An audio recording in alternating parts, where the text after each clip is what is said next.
Olá, tudo bem contigo? Com nossas palavras e com nossas decisões, cada dia da nossa vida, nós afirmamos ou negamos o que cremos e em quem cremos. Eu quero dividir uma palavra contigo, te convido a ficar aqui comigo e dedicar esses momentos para nós refletirmos profundamente sobre esse tema. Que Deus te abençoe.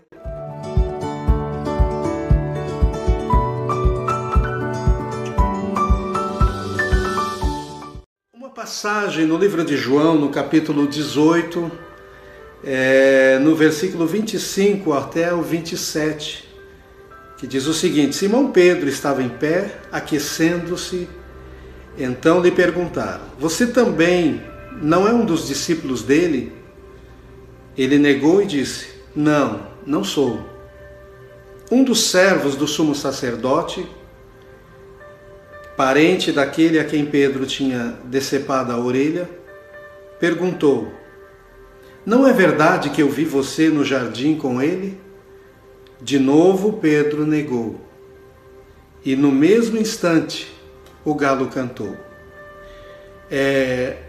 No dia a dia das nossas vidas, como exemplo da experiência de Pedro, num dos momentos talvez mais decisivos em que Jesus esperava que os seus discípulos, incluindo Pedro, de quem ele depositava imensa confiança, que nesses momentos eles guardassem firmes a confissão da fé que eles tinham de quem Jesus era e de tudo que Jesus ensinou a eles, preparando inclusive para esse momento que Pedro estava vivendo e que Jesus estava atravessando. O momento que Jesus estava preso e que seria posteriormente crucificado, crucificado e morto.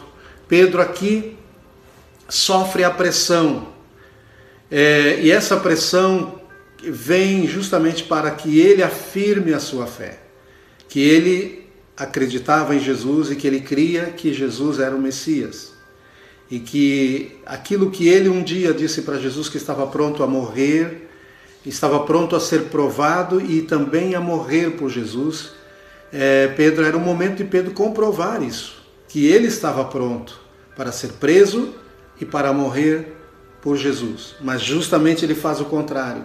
Quando lhe pergunta, diz aqui: Simão Pedro estava em pé. Em pé é sinal de decisão, mas uma decisão que não estava afirmada em Pedro, aquecendo-se. Então lhe perguntaram. A primeira vez que Pedro nega Jesus, ele estava com frio. Diz o versículo, nos versículos anteriores, versículo 15, diz assim, no mesmo capítulo 18: Simão Pedro e outro discípulo seguiam Jesus. Esse discípulo era conhecido do sumo sacerdote, por isso conseguiu entrar no pátio da casa, deste com Jesus. Pedro, porém, ficou de fora junto à porta. O outro discípulo, que era conhecido do sumo sacerdote, saiu, falou com a encarregada da porta e levou Pedro para dentro. Então, a empregada encarregada da porta perguntou a Pedro: você também não é um dos discípulos desse homem? Ele respondeu: não, não sou. Os servos e os guardas estavam ali, tendo acendido uma fogueira por causa do frio, e se aqueciam. Pedro estava no meio deles, aquecendo-se também. Então Pedro estava com frio, poderia dizer: estou com frio. Então ele não conseguiu afirmar as suas convicções. Mas depois eles acenderam a fogueira, Pedro estava se aquecendo como os demais, e é o texto lá no versículo 25, aonde já diz que Pedro, sendo perguntado, e nessa pergunta há uma pressão. Então, no dia a dia, eu e você temos muitas pressões que nós temos que aprender a lidar com elas. E essas pressões, elas exigem que nós demonstremos, que nós comprovemos a nossa fé, que nós tomamos decisões acertadas e que no meio dessas pressões, nós afirmamos em quem nós cremos e o que nós cremos. Se nós cremos que Deus é conosco, que Ele é poderoso nas nossas vidas e para nos ajudar a prevalecer, que se nós confiarmos nele, ele não irá falhar. Mas aqui Pedro não estava muito convicto, não estava muito afirmado ou firme nas suas convicções, né?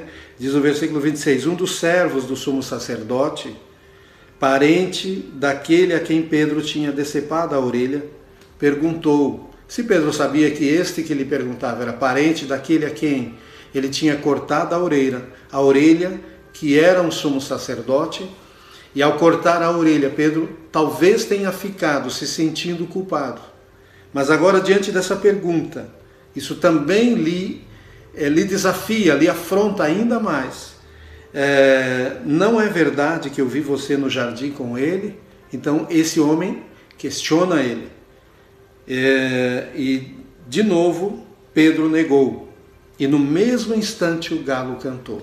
Então quantas vezes no dia a dia das nossas vidas nós temos muitas vezes negado, através das nossas atitudes, através das nossas palavras, negado uma posição que temos que ter.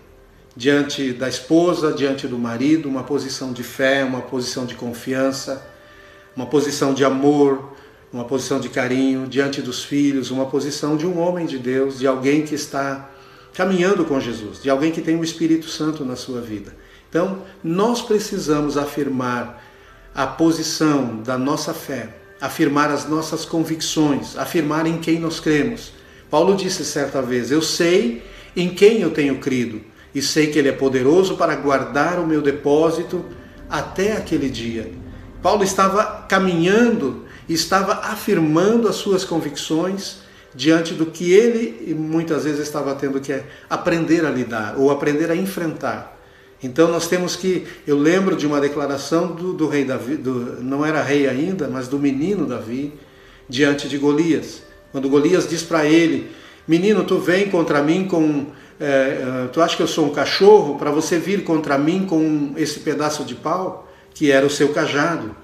Então Golias humilhava Davi, chamando o cajado de Davi, que ele tinha tanto carinho para conduzir as ovelhas do seu pai, de um pedaço de pau. Mas Davi, aquele menino, ele tinha uma postura de fé em Deus e ele não perdeu essa postura.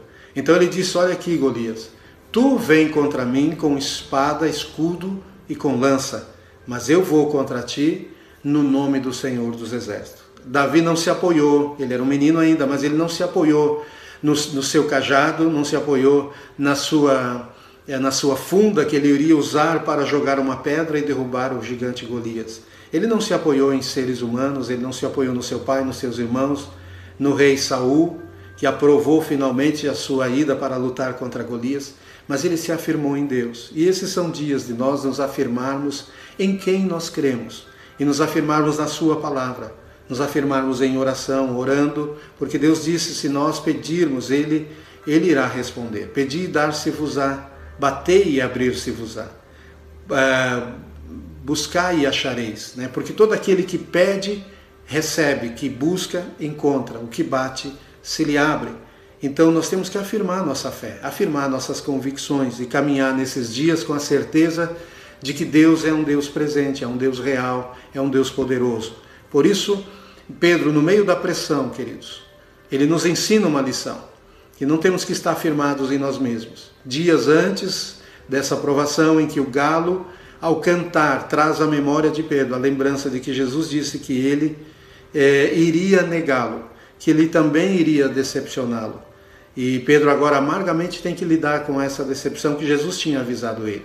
Que eu e você possamos estar atentos para que a palavra de Deus, para que o próprio Deus no dia a dia mostre coisas que precisamos mudar na nossa vida, coisas que Ele quer nos aperfeiçoar, Ele quer nos tornar fortes nele, capazes e fortalecidos e afirmados em Deus e na Sua palavra, e não em nós mesmos. Porque no dia a dia nós não sabemos o nível de provação, de dificuldade que nós teremos que enfrentar. E não sabemos as nossas fraquezas, os nossos defeitos.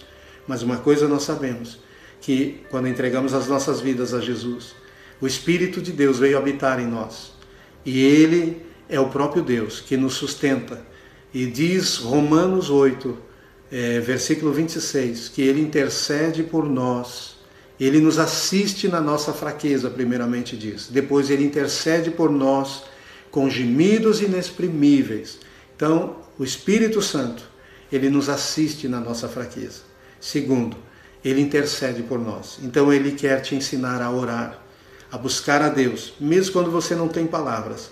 Ele vai colocar palavras nos teus lábios, na tua boca, para você orar, para você clamar a Deus, para você não desistir, para você continuar afirmando a palavra de Deus. São dias de nós orarmos a palavra e declararmos a palavra de Deus, né? Declararmos: o Senhor é o nosso pastor e nada irá nos faltar, né? O Senhor é o nosso refúgio, a nossa fortaleza, é o socorro bem presente na hora da tribulação, né? Ele deu ordem aos seus anjos para que se acampem ao nosso redor e para que nos livre de todo mal. Eis aí, Ele nos deu poder e autoridade para pisarmos serpentes e escorpiões e toda a força do inimigo, e nada nos causará nenhum dano.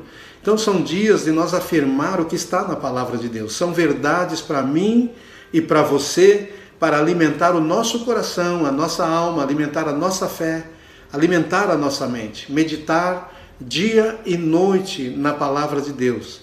E para meditar nós temos que ler. E se lemos, temos que ocupar a nossa mente, meditando no que a palavra de Deus diz, fala ao nosso coração, no que ela nos ensina a pensar. Como devemos pensar nos dias que nós estamos vivendo, né? Então não devemos como diz o Romanos 12, e versículos 1 e 2, né? Devemos entregar os nossos corpos como sacrifício vivo, santo e agradável a Deus, né, que é o nosso culto racional. Então devemos nos entregar cada dia diante do Senhor e não nos conformar com este mundo, com a situação que estamos vivendo, passando, mas sermos transformados pela renovação do nosso entendimento.